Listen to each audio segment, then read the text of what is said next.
বিগত 1 বছর পর বসিলা গিয়ে বসিলা লঞ্চ ঘাট দেখে অবাক। তারপর একটা কেক খেয়ে নিলাম, সাথে খেলাম কফি। তারপর আমি আমাদের টাইটানিক জাহাজটা ঘুরে দেখলাম, ঘুমালাম টাইটানিক বেডে। টাইটানিক থেকে বের হওয়ার জন্য হাতে পেলাম পারমিশন। টাইটানিকে করে চলে গেলাম চরমোনাই।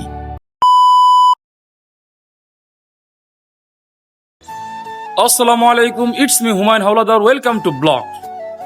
আজকের ব্লগে আমি বিশ্বের ৩য়তম জামাত যাচ্ছি। তো কোথায় যাচ্ছি ওইটা বলবো না, ওইটা ভিডিওর পরে বলবো ইনশাল্লাহ।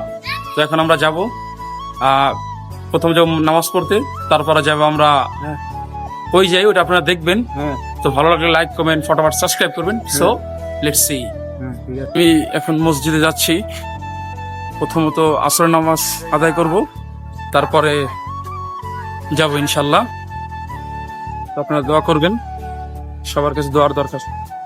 আলহামদুলিল্লাহ, আল মাকসুদ জামে মসজিদ রহিম ব্যাপারী ঘাটে আমি উপস্থিত হয়ে গেছি। এখন আমি ব্যাগপত্র থুয়ে তারপরে উজু করব।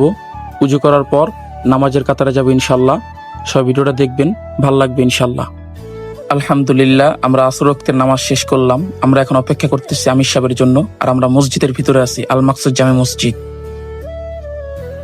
আলহামদুলিল্লাহ, আমরা রওনা দিয়ে দিছি আমাদের গন্তব্যের উদ্দেশ্যে। আমাদের গন্তব্য কোথায় ওটা আপনারা দেখবেন। আর আমার সাথে আছে আমার প্রাণপ্রিয় বড় ভাই মোহাম্মদ সুমন হাওলাদার। তো ভিডিওটা দেখবেন, ভাল লাগবে ইনশাল্লাহ। আলহামদুলিল্লাহ, আমরা আমাদের গন্তব্যের খুব সন্নিকটে এসে পড়েছি। তো আপনারা দেখতে থাকেন আমরা কোথায় যাচ্ছি, দেখলে ভাল লাগবে ইনশাল্লাহ।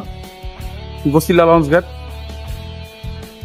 আমাদের এখানে নতুন লঞ্চ ঘাট হয়েছে, বসিলা লঞ্চ ঘাট।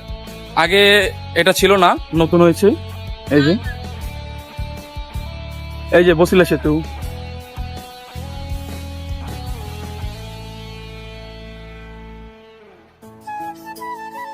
তো এখন লঞ্চ আসবে, তারপর আমরা যাবো ইনশাল্লাহ। আলহামদুলিল্লাহ, সবাই অপেক্ষারত আল্লাহর কুতুবের ময়দানে যাওয়ার জন্য ইনশাল্লাহ। আলহামদুলিল্লাহ, আল্লাহর বান্দা আমি, আমার এই নাদান বান্দার চোখ দিয়ে আমি যা দেখলাম, ভালোই লাগলো বসিলা লঞ্চ ঘাট। আলহামদুলিল্লাহ, আগেরও 3-4 বার আমি চরমোনাই গেছি, কিন্তু এবারের মতো এত সুন্দর লঞ্চ ঘাট আমি বসিলা আগে দেখিনি। তো ভালোই লাগতেছে, লঞ্চ ঘাটটা খুব বড়, এই মাথা থেকে ওই মাথা পর্যন্ত, ঠিক আছে। আবার ওই ব্রিজের নিচ দিয়ে সিঁড়িও দিছে, পুরাই একটা লঞ্চ ওই পাশ থেকে আসবে। সুন্দর লাগতেছে আবহাওয়াটা, বিকেলে মাছ ঘুরতেও আসে, লঞ্চও আসে, ভালোই একটা প্লেস। এখন লঞ্চ আসার অপেক্ষা। আলহামদুলিল্লাহ, আসরের নামাজ শেষ করে লঞ্চ ঘাট আসতে আসতে মাগরিবের নামাজ আরম্ভ হয়ে গেছে। ফটাফট মাগরিবের নামাজটা পড়ে নিলাম, অপেক্ষা করতেছি লঞ্চের জন্য। তো নামাজ শেষ করব, তারপরে দেখি লঞ্চ আসলে ইনশাল্লাহ আমরা লঞ্চে যাব। তো নামাজটাকে শেষ করে নিলাম ইনশাল্লাহ। মাগরিবের নামাজ শেষ করে লঞ্চ আসতে আসতে অনেক রাত হয়ে গেল, বেশি না 7টা বাজলো। তো আলহামদুলিল্লাহ, লঞ্চ ঘাটে আসলো, আর আমরা ফটাফট করে ব্যাগ টেক নিয়ে লঞ্চে উঠে পড়লাম। লঞ্চে উঠে লঞ্চের ভিউটা দেখতেছিলাম, তারপরে হেঁটে হেঁটে দেখতেছিলাম। আলহামদুলিল্লাহ, হাঁটাহাঁটি শেষ করলাম, দেখলাম প্যাডে টান দিয়েছে। তারপরে আসলাম চার দোকানে, এসে একটা কেক খেলাম, দেখলাম কেকটা ভালোই লাগলো।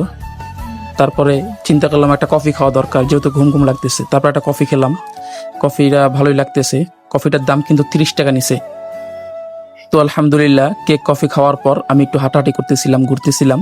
তারপর বড় ভাই ফোন দিল, গেলাম বাসা থেকে গরুর গোস আর রুটি নিয়ে গেছিলাম, ওইটাও খেলাম। খাওয়ার পরে একটু ছাদে ঘুরতে গেলাম, ছাদে ঘুরলাম, ঘোরা শেষ করলাম। তো আজকের রাতটা এখানেই শেষ, কালকে সকালে ইনশাল্লাহ দেখা হবে। আলহামদুলিল্লাহ, একটু ঘুমিয়ে নিলাম। তারপর ঘুম থেকে উঠলাম, দেখলাম এসে পড়েছে চরমোনাইর ঘাটে। তারপরে ব্যাগ ট্যাগ নিয়ে নামলাম, নেমে সামনে গেলাম। আর বড় ভাই সবার হাতে একটা একটা করে টিকিট দিয়ে দিল, আমাদের কাফেলার সবার হাতে। আমি হাতের টিকিটটা নিলাম, টিকিটটা ভাড়া হচ্ছে 350 টাকা। তো আমরা অপেক্ষা করতেছি লঞ্চ কখন গেট খুলবে। লঞ্চের গেট খুললে আমরা যাব। টিকিটটা ভালো করে নজর দিয়ে দেখতেছিলাম, টিকিটটা ডিজাইনটা খুব সুন্দর। তো আলহামদুলিল্লাহ, অনেক অপেক্ষার প্রহর কাটিয়ে আমরা পৌঁছে গেলাম চরমোনাই গেলাম। হাঁটতে হাঁটতে দেখতেছিলাম চরমোনাই মাশাআল্লাহ খুব সুন্দরই। তো হ্যালো ভিউয়ার্স, আজকের ভিডিওটা এখান পর্যন্তই সমাপ্ত রাখি। আমরা চরমোনাই আমাদের স্থানে পৌঁছে গেছি। তো সবাই ভালো থাকবেন, সুস্থ থাকবেন, আমার জন্য দোয়া করবেন। আমার ব্লগটা সবাই দেখবেন, লাইক কমেন্ট ফটাফট সাবস্ক্রাইব করে দিবেন। তো সবাইকে আল্লাহ হাফেজ, ফি আমানিল্লাহ। তো ভিউয়ার্স, এটা ছিল চরমোনাই যাওয়ার ব্লগ।